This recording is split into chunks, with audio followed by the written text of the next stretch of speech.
Telugu Desam party పెద్దలకు మహిళల గౌరవాన్ని కాపాడాలి అనడం కంటే ఆ అంశాన్ని అడ్డుపెట్టుకొని మహిళలకు సంబంధించిన వ్యవహారాన్ని అడ్డుపెట్టుకొని వైఎస్ఆర్ కాంగ్రెస్ పార్టీని ఎలా బదనాం చేయాలి అన్న దానిపైన ఎక్కువగా ఆలోచన చేస్తున్నట్టున్నారు తెలుగుదేశం పార్టీ పెద్దలు. కోవూరు మాజీ ఎమ్మెల్యే ప్రసన్న కుమార్ రెడ్డి, ఎమ్మెల్యే ప్రశాంత్ రెడ్డి గురించి కొన్ని వ్యాఖ్యలు చేశారు. ఈ వ్యాఖ్యల్ని తెలుగుదేశం పార్టీ పెద్దలు డైరెక్ట్గా నారా లోకేష్ కావచ్చు, తెలుగుదేశం పార్టీ అధికారిక ట్విట్టర్ ఖాతాలు కావచ్చు, తెలుగుదేశం పార్టీ నాయకుల సోషల్ మీడియా అకౌంట్లలో కావచ్చు, ఈ వ్యాఖ్యల్ని కేవలం ఖండించడం వరకు వాళ్ళు పరిమితం కాలేదు. నారా లోకేష్ అయితే ఏకంగా చూసారా ప్రశాంత్ రెడ్డి గతం గురించి ఎంత దారుణంగా ప్రసన్న కుమార్ రెడ్డి మాట్లాడుతున్నారు అంటూ ఆ వీడియోను కూడా మళ్ళీ పోస్ట్ చేశారు. తెలుగుదేశం పార్టీ తన అధికారిక సోషల్ మీడియా ఖాతాలో కూడా ప్రసన్న కుమార్ రెడ్డికి సంబంధించిన వ్యాఖ్యలకు సంబంధించిన వీడియోను పోస్ట్ చేశారు. అయితే పవన్ కళ్యాణ్ ఈ వ్యాఖ్యల్ని ఖండించారు, కానీ వీడియోను పోస్ట్ చేయకుండా సంయమనం పాటించారు. ముఖ్యమంత్రి అయితే ఇప్పటివరకు ఇంకా దాని మీద ఎక్కడ స్పందించలేదు. ట్విట్టర్లో ఆయన కూడా వీడియోను పోస్ట్ చేస్తారేమో చూడాలి. ఎందుకంటే గతంలో అమరావతి మహిళల గురించి కొన్ని వ్యాఖ్యలు కృష్ణంరాజు అనే జర్నలిస్ట్ చేసినప్పుడు ఆ వీడియోను డైరెక్ట్గా పోస్ట్ చేశారు.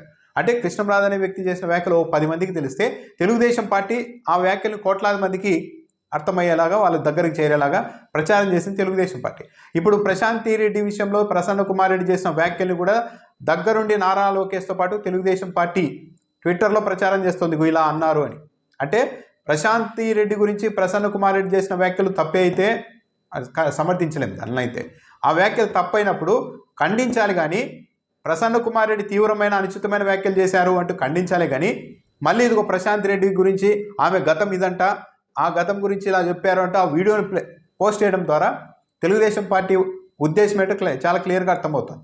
తమ ఎమ్మెల్యే ప్రశాంత్ రెడ్డి గతం గురించి ఆమె తప్పు చేయలేదు. ప్రతి ఒక్కరి లైఫ్లో ఉంటాయి. ఆమె ఎక్కడ తన భర్త చనిపోయిన తర్వాత వేమిరెడ్డి ప్రభాకర్ రెడ్డిని వివాహం చేసుకున్నారు, అదేం తప్పు కాదు. మహిళలకు స్వేచ్ఛ ఉంటుంది. ప్రతి ఒక్కరికి ఆడవాళ్ళు ఒకలా ఉండాలి, మగవాళ్ళు ఒకలా ఉండాలి అనేది కరెక్ట్ కాదు. ఆ ఎపిసోడ్ వేరైతే తెలుగుదేశం పార్టీ పెద్దలు ఎందుకు ఆమె ఇబ్బంది పడేలా మళ్ళీ ఆ వీడియోని పోస్ట్ చేసి ఆమె గతాన్నంతా అందరికీ ఇంకా చూపెట్టాలని ప్రయత్నం చేస్తుంది అంటే చాలా క్లియర్. నారా లోకేష్ గారి ఉద్దేశం కావచ్చు, తెలుగుదేశం పార్టీ ఉద్దేశం చాలా క్లియర్. ఏంటి అంటే ఆమె ఆత్మగౌరవాన్ని కాపాడాలి అన్నది కాదు ఉద్దేశం. ప్రసన్న కుమార్ రెడ్డి చేసిన వ్యాఖ్యల్ని చూపెట్టి వైసీపీ నాయకులంతా ఇలాంటి వాళ్ళు అని ప్రచారం చేయాలి అన్నది తెలుగుదేశం పార్టీ ఉద్దేశం. అందుకే ఆ వీడియోను పోస్ట్ చేశారు. ఆమె గురించి ఏమాత్రం గౌరవం ఉన్నా ఆ వీడియోని మళ్ళీ పోస్ట్ చేసి 10 మందికి ప్రచారం చేసి ఉండేవాళ్ళు కాదు. నారా లోకేష్, తెలుగుదేశం పార్టీ అధికారిక సోషల్ మీడియా, ఆ తర్వాత పవన్ కళ్యాణ్, వర్లా రామయ్య, ఎమ్మెల్సీ అనురాధ, ఎమ్మెల్యే మాధవి, మంత్రి సబిత, మొత్తం వరుస పెట్టి డజన్ల కొద్ది నాయకులైతే ఈ అంశంపైనే మాట్లాడుతూ ఉన్నారు. ఏకంగా ర్యాలీలు చేస్తూ ఉన్నారు కోవూరులో, నెల్లూరులో అంతా తెలుగుదేశం పార్టీ మహిళా కార్యకర్తలంతా కలిసి. అంటే ఇక్కడ తెలుగుదేశం పార్టీ చేస్తున్న ఈ రాజకీయాన్ని వైఎస్ఆర్ కాంగ్రెస్ పార్టీ కూడా నిశ్చితంగా ఆలోచించుకోవాలి. YSR Congress party self goal వేసుకుంటోంది అన్న దానిలో ఎలాంటి ఆశ్చర్యం ఏం లేదు. అంతా సవ్యంగా సాగుతోంది అన్నప్పుడు ఏదో ఒక సెల్ఫ్ గోల్ వేసుకుంటూ ఉన్నారు. తెలుగుదేశం పార్టీకి వైఎస్ఆర్ కాంగ్రెస్ పార్టీని దెబ్బకొట్టడానికి మిగిలిన ఏకైక అంశం వైఎస్ఆర్ కాంగ్రెస్ పార్టీ క్యారెక్టర్ లేని పార్టీ. ఆ పార్టీలోని నాయకులంతా ఇలాంటి వాళ్ళు, మహిళల్ని గౌరవించరు. ఇలాంటి ప్రచారాలు చేయడం ద్వారా మాత్రమే వైఎస్ఆర్ కాంగ్రెస్ పార్టీని దెబ్బకొట్టాలి అన్న ఉద్దేశంతో తెలుగుదేశం పార్టీ అధికార పార్టీ ముందుకెళ్తుంది. ఇలాంటప్పుడు తెలుగుదేశం పార్టీ అలాంటి వ్యూహంతో ముందుకెళ్తున్నప్పుడు అలాంటి అవకాశం ఇవ్వకుండా వైఎస్ఆర్ కాంగ్రెస్ పార్టీ నాయకులు జాగ్రత్త పడాల్సిన అవసరం ఉంది. ఎందుకంటే ఇప్పటికే ఒక ప్లాన్ ప్రకారం వైఎస్ఆర్సీపీ మీద బురద జల్లుతున్నారు, ఈ పార్టీలో ఇలా ఉంటారని. కానీ at the same time Telugu Desam party నాయకులు అయితే రోజా గారి గురించి, భారతి గారి గురించి, లక్ష్మీపార్వతి గారి గురించి, వైసీపీలోని మహిళా నాయకురాల గురించి ఇష్టానుసారం అనుచితంగా మాట్లాడారు. ఇప్పటికీ మాట్లాడుతూనే ఉన్నారు. కానీ వైఎస్ఆర్ కాంగ్రెస్ పార్టీ వాళ్ళకి ఇక్కడే కోపం. వాళ్ళు మాట్లాడుతున్నప్పుడు మేమెందుకు మాట్లాడకూడదని. కానీ వైసీపీ వాళ్ళు గమనించాల్సింది ఏంటంటే ప్రతి రాజకీయ పార్టీకి బలాలు ఉంటాయి, బలహీనత ఉంటాయి. వైఎస్ఆర్ కాంగ్రెస్ పార్టీకి బలం మీడియాలో లేదు. ఏదైనా ఒక అంశాన్ని ప్రచారం చేసుకోవడంలో వైఎస్ఆర్ కాంగ్రెస్ పార్టీ వెనుకబడే ఉంది ఇప్పటికీ కూడా. ఏదో అప్పటికి ఒక వార్తలాగా ప్రచారం చేస్తారు, కానీ తెలుగుదేశం పార్టీ వాళ్ళలాగా దాన్ని ఒక వారం పాటు విపరీతంగా ప్రచారం చేసేంత శక్తి సామర్థ్యం మీడియా పరంగా వైఎస్ఆర్ కాంగ్రెస్ పార్టీకి లేవు. కాబట్టి తెలుగుదేశం పార్టీ నాయకులు ఏదైనా వ్యాఖ్యల్ని చేస్తే, అనుచితంగా మాట్లాడితే దాన్ని ఒక వారం పాటు ఇలా ప్రచారం చేసే శక్తి సామర్థ్యం వైఎస్ఆర్ కాంగ్రెస్ పార్టీకి లేదు. కాబట్టి అవి పెద్దగా చర్చనీయాంశం కావడం లేదు. అదే వైఎస్ఆర్ కాంగ్రెస్ పార్టీ నాయకులు కావచ్చు, అసలు వైసీపీతో సంబంధం లేని కృష్ణంరాజు లాంటి వాళ్ళు ఒక్క మాట జారినా దాన్ని పట్టుకొని ఎంత దూరం తీసుకెళ్లారు. సాక్షి మీడియా దాడుల వరకు తీసుకెళ్లారు. వైఎస్ భారతి గారికి, జగన్మోహన్ రెడ్డి గారికి, కొమ్మినేని గారికి, మొత్తం అందరికీ చుట్టేసి దాన్ని ఎంత రచ్చ చేశారో అంత చేశారు. అంటే వాళ్ళ బలం అక్కడ ఉంది మీడియా పరంగా. ఇలాంటి అవకాశం ఉన్నప్పుడు, ఇలాంటి ఎత్తులతో అవతల పార్టీ వెళ్తూ ఉన్నప్పుడు వైఎస్ఆర్ కాంగ్రెస్ పార్టీ వాళ్ళకు కోపం వచ్చినా సరే కొన్ని విషయాల్లో సంయమనం పాటించాల్సిందే. మరీ ముఖ్యంగా మహిళల గురించి మాట్లాడేటప్పుడు ఒకటికి 10 సార్లు ఆలోచించుకోవాలి. వైఎస్ఆర్ కాంగ్రెస్ పార్టీ వాళ్ళే కాదు, ఎవరైనా సరే కాస్త సంస్కారం ఉన్న వాళ్ళు ఈ విషయాల్లో ఒకటికి 2 ఆలోచించుకొని మాట్లాడాలి. అవతల వాళ్ళు మాట్లాడుతున్నారు కాబట్టి మేము మాట్లాడేస్తాం అని వెళ్తే ఒక వాళ్ళ తెలుగుదేశం పార్టీ ఇస్తున్న ట్రాప్లోనికి వెళ్ళిపోయి ఇరుక్కోవడం తప్ప ఇంకోటి సాధించేదంటూ ఏమీ లేదు. ప్రసన్న కుమార్ రెడ్డి గారు కూడా సరే, ఇప్పుడు ఆమె ఎమ్మెల్యే ఉన్నారు అక్కడ ప్రత్యర్థి. ప్రసన్న కుమార్ రెడ్డి అవినీతి పరుడు అంటూ ఆమె ఆరోపించడంతో పాటు అవినీతిలో పీహెచ్డీ చేశారని ఆరోపించారు. తెలుగుదేశం పార్టీ నాయకులతో ప్రెస్ మీట్లు పెట్టించి కూడా ఆయన్ని తిట్టిస్తూ ఉన్నారు. ఇదంతా ఆమె ఆర్గనైజర్గా డబ్బులు ఇచ్చి మరీ తిట్టిస్తోంది అని ప్రసన్న కుమార్ రెడ్డి చెప్తున్నారు. అదంతా నిజమే అయి ఉండవచ్చు.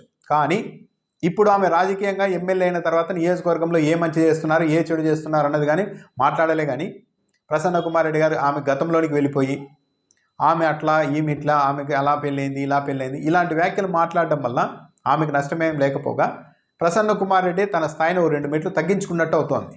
అనవసరం. వేమిరెడ్డి ప్రభాకర్ రెడ్డిని వివాహం ఆడడం వల్ల ఆమె ఎమ్మెల్యే అయ్యారు. ఆమె సొంత శక్తి సామర్థ్యాలతో కూడా గెలిచారని అనుకుందాం. అలాంటప్పుడు ఏమైనా రాజకీయంగా టార్గెట్ చేయాలి కానీ ఆమె చేస్తున్న పనులు, మంచి పనులు, చెడ్డల పనుల మీద మాట్లాడాలి కానీ ఆమె వ్యక్తిత్వం మీద. పైగా వేమిరెడ్డి ప్రభాకర్ రెడ్డి ఏమన్నా వైఎస్ఆర్ కాంగ్రెస్ పార్టీలో ఉన్నారా? అరే మన పార్టీ నాయకుడు, ఆయనకి ఏదో ముప్పు ఉందని మాకు సమాచారం ఉంది కాబట్టి అప్రమత్తం చేయాలి అన్నది. భార్యాభర్తల మధ్య ఎలాంటి అనుబంధం ఉందో వైఎస్ఆర్ కాంగ్రెస్ పార్టీ నాయకులకి ఏం తెలుసు? అలాంటప్పుడు ఆమె తన సొంత భర్తని చంపించే ప్రయత్నం చేయొచ్చు, బెడ్రూమ్లోనే నిద్రలోనే చంపేయచ్చు, ప్లాన్ చేయొచ్చు, 2 సిట్టింగ్లు కూడా జరిగాయని ఇలాంటి వ్యాఖ్యలు చేయడం అన్నది ప్రసన్న కుమార్ రెడ్డి గారి స్థాయికి కూడా సరైనది కాదు. ఈ వ్యాఖ్యలన్నీ ఇప్పుడు తెలుగుదేశం పార్టీకి ఆయుధంగా మారాయి. తెలుగుదేశం పార్టీ తరఫున మొత్తం అందరూ రంగంలోకి దిగింది, డజన్ల కొద్ది ప్రెస్ మీట్లు పెట్టేసి ర్యాలీలు చేస్తూ ఉన్నారు. మరి వైఎస్ఆర్ కాంగ్రెస్ పార్టీ నుంచి ఎవరూ కూడా ఈ అంశం మీద పెద్దగా కౌంటర్ ఇవ్వలేకపోతున్నారు, నెల్లూరులోని కొంతమంది నాయకులు తప్పించి. అది కూడా ఏంటి, ప్రసన్న కుమార్ రెడ్డి ఇంటి మీద దాడి చేసిన వాళ్ళపైన చర్యలు తీసుకోవాలి అని అంటున్నారే కానీ ప్రసన్న కుమార్ రెడ్డి, ప్రశాంత్ రెడ్డి మీద చేసిన వ్యాఖ్యలు సరిమర్దనీయమని వైసీపీ నాయకుడు చెప్పలేని పరిస్థితి. అంటే దీన్ని బట్టి అర్థమవుతోంది అలాంటి వ్యాఖ్యలు చేయడం వల్ల వైఎస్ఆర్ కాంగ్రెస్ పార్టీని డిఫెన్స్లో పడుతోంది, ఆత్మరక్షణలో పడుతోందని. ఇలాంటి వాతావరణం ఉన్నప్పుడు, అవతల వాళ్ళ దగ్గర మీడియా సామర్థ్యం ఉన్నప్పుడు వైసీపీ వాళ్ళు ఎక్కడ ఒక చిన్న మాట జారితే దాన్ని పట్టుకొని ర్యాలీలు చేయాలి, వారాల కొద్దీ తిప్పాలి, కేసులు పెట్టి లోపలేయాలని కాచుకున్నప్పుడు వైఎస్ఆర్ కాంగ్రెస్ పార్టీ నాయకులు, అందులోని సీనియర్ నాయకులు ఎంత అప్రమత్తంగా ఉండాలి? సెల్ఫ్ గోల్ వేసుకొని అవతల వాళ్ళకు అవకాశాలు ఇచ్చే పరిస్థితి తెచ్చుకోకూడదు కదా. ఇప్పుడు ప్రసన్న కుమార్ రెడ్డి ఇంటి మీద దాడి చేశారు. ఆ అంశం కంటే ఇప్పుడు మొత్తం చర్చ అంతా ప్రసన్న కుమార్ రెడ్డి చేసిన వ్యాఖ్యల మీదకే మళ్లించేశారు. ఇప్పుడు ప్రశాంత్ రెడ్డి ఆయన మీద ఫిర్యాదు ఇచ్చేందుకు రెడీ ఇచ్చారనుకుంటా.